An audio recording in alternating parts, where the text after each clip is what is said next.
নমস্কার, কেমন আছেন সবাই? আপনাদের সকলকে জানাই এসটি কুকিং অ্যান্ড ব্লগে স্বাগত। আপনাদের সাথে আজকে খুব মজার একটি দুধ পুলির পিঠের রেসিপি শেয়ার করব, ছোট্ট ছোট্ট কিছু টিপস সহকারে, যাতে এই পিঠেটি খুব ভালোভাবে আপনারা বানিয়ে নিতে পারেন খুব সহজ পদ্ধতিতে। এখানে আমি উষ্ণ গরম জল নিয়ে নিয়েছি পরিমাণ মতো, আর নিয়েছি 150 গ্রাম চালের গুঁড়ো। এটা আমি সেদ্ধ চালের গুঁড়ো নিয়েছি, রেডিমেড, আপনারা চাইলে বাড়িতেও বানিয়ে নিতে পারেন।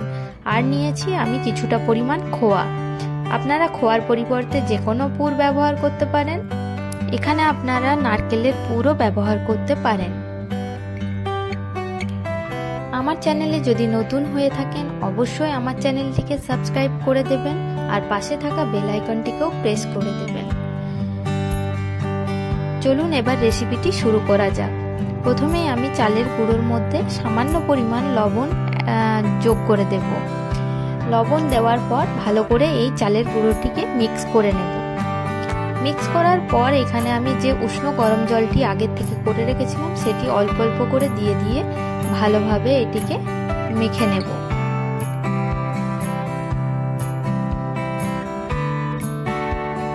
এটিকে খুব বেশি নরম করে মাখবো না, আবার খুব বেশি শক্তও মাখবো না।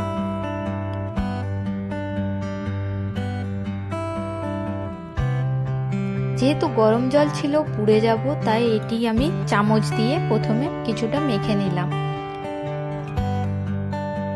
চালের ডোটি তৈরি হয়ে গেছে, এবার আমি কিছুক্ষণ রেস্টে রেখে দেব। ততক্ষণে আমি দুধটিকে গরম হওয়ার জন্য বার্নারে চাপিয়ে দেব। এবার দুধটি গরম হতে হতে আমি আরও একবার ভালোভাবে এটিকে মেখে নিয়ে ছোট্ট ছোট্ট করে পিঠেগুলিকে বানিয়ে নেব। প্রথমে কিছুটা পরিমাণ হাতে নিয়ে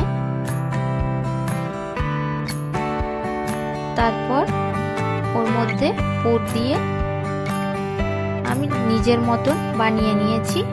আপনারা চাইলে যে যার নিজের মতন পছন্দের ডিজাইন বানিয়ে নিতে পারেন। আমি এখানে দু রকম ডিজাইন বানানো দেখাচ্ছি আপনাদেরকে, আপনারা চাইলে যেরকম খুশি বানিয়ে নেবেন।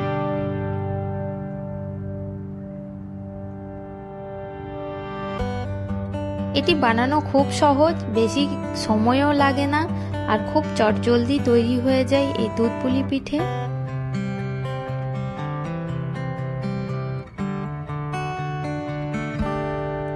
এইভাবে আমি সমস্ত পিঠেগুলিকে একে একে বানিয়ে নেব।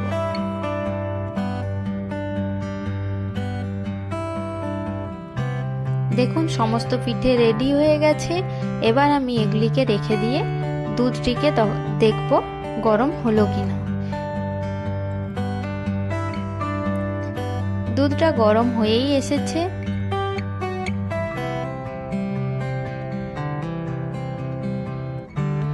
এবার আমি এর মধ্যে 3টে এলাচকে ফাটিয়ে দিয়ে দেব।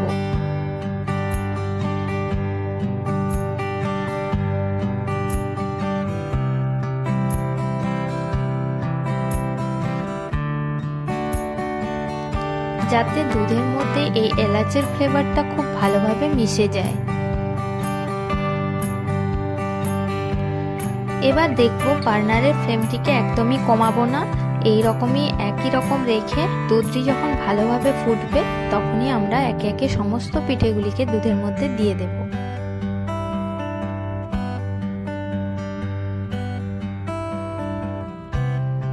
এইভাবে ভালোভাবেই ফুটছে দেখুন, আর একটিও পিঠে এখানে ভাঙেনি।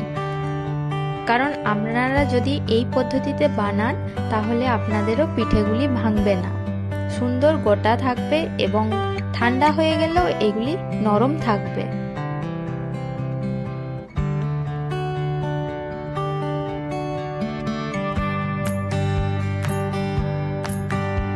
আপনি যদি আমার চ্যানেলে নতুন হয়ে থাকেন অবশ্যই আমার চ্যানেলটিকে সাবস্ক্রাইব করে দেবেন, আর পাশে থাকা বেল আইকনটিকেও প্রেস করে দেবেন।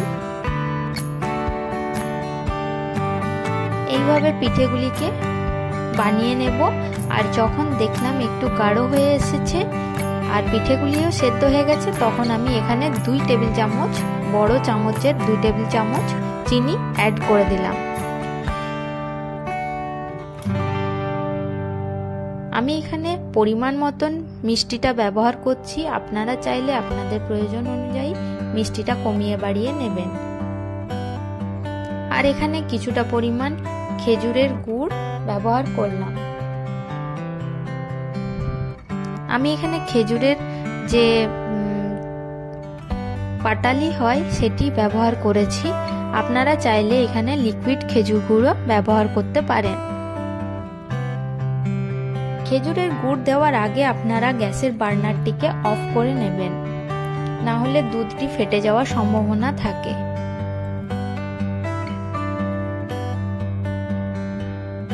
এবার আমি এর মধ্যে একটুখানি কেশর অ্যাড করে দেব। কালারটি আরেকটু ভালোভাবে আসার জন্য আমি এখানে কিছুটা পরিমাণ কেশর অ্যাড করছি, আপনারা চাইলে এটিকে স্কিপ করতেও পারেন।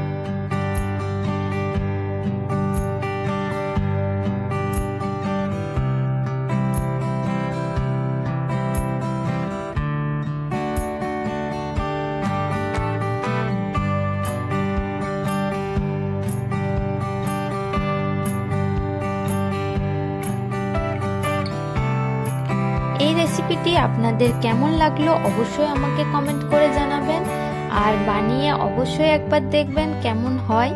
এই পদ্ধতিতে বানালে আপনাদের কেমন লাগলো সেটিও আমাকে কমেন্ট করে জানাবেন। আজকে এই পর্যন্তই, আপনারা ভালো থাকবেন, সুস্থ থাকবেন, দেখা হবে পরবর্তী নতুন ব্লগে।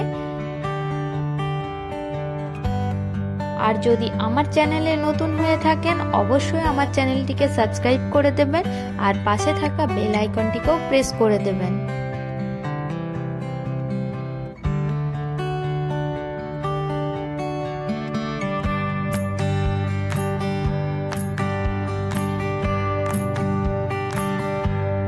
খুব সুন্দর একটি কালার সহ এই পিঠেটি তৈরি হয়ে গেছে। আমার এই ভিডিও সম্পূর্ণ দেখার জন্য আপনাদের সকলকে অসংখ্য ধন্যবাদ। দেখা হবে পরবর্তী নতুন নতুন আরো ব্লগ নিয়ে আপনাদের সাথে। আজ এই পর্যন্তই, ধন্যবাদ।